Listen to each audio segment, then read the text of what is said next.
हे आहे मॉडर्न कुंकू आणि हळद. याने तुमचा मेकअप खराब होणार नाही.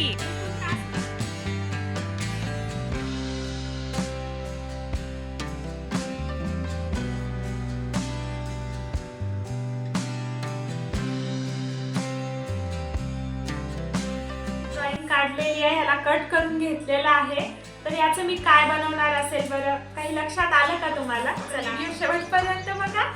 आणि व्हिडिओ एकदम छोटासा होणार आहे आणि खूप इंटरेस्टिंग होणार आहे, तुमच्यासाठी युजफुल पण होणार आहे. चला मग व्हिडिओला सुरुवात करूया.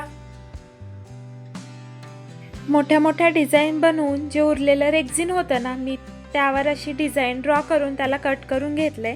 ही डिझाईन आहे हळदी कुंकवाची, म्हणजे हळदी कुंकवाचे करंडे म्हणा किंवा वाट्या म्हणा, तुम्ही काही म्हणू शकता.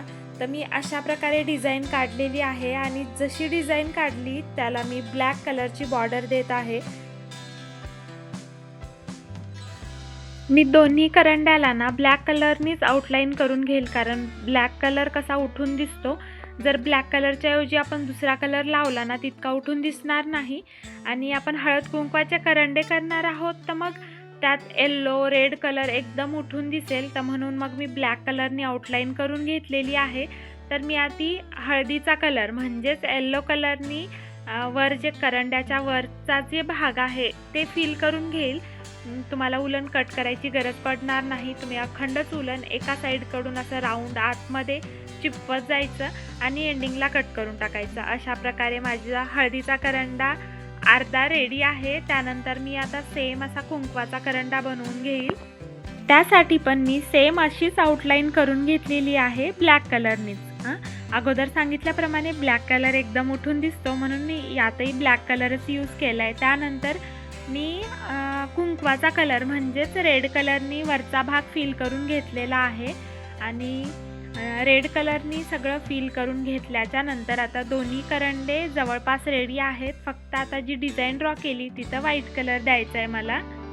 जसा आणि ज्या शेपमध्ये आपला व्हाईट कलरचं उलन बसेल तसं आपल्याला फिल करत जायचं आहे. एखाद्या शेपमध्ये तुम्हाला डबल लावावं लागेल, एखाद्यामध्ये सिंगलच बसून जाईल, एखाद्यामध्ये 3ही लेयर येतील. तर त्या प्रकारे असं फिल करून घ्यायचं. तर मी इथं रेड आणि येल्लो दोन्ही करंड्याला मस्त असं व्हाईट कलर लावून घेतलेला आहे. आणि एकदम सुंदर सोबर आणि इझी असे हळद कुंकवाचे करंडे रेडी आहेत. दिसायला इतके ॲट्रॅक्टिव्ह ना, तुम्ही कोणत्याही जर डिझाईन काढली, रांगोळी काढली, कोणतंही फंक्शन असलं त्यात तुम्ही हे इझिली ठेवून छोटीशी रांगोळी 5 मिनिटात डेकोरेशन करू शकता, छोटीशी रांगोळी ड्रॉ करू शकता. तर कसा वाटला हा व्हिडिओ कॉमेंटमध्ये सांगा. व्हिडिओ आवडला असेल तर लाईक करा, शेअर करा आणि चॅनलवर नवीन असाल तर सबस्क्राईब करायला विसरू नका. चला बाय, भेटूया अशाच एका नवीन व्हिडिओमध्ये.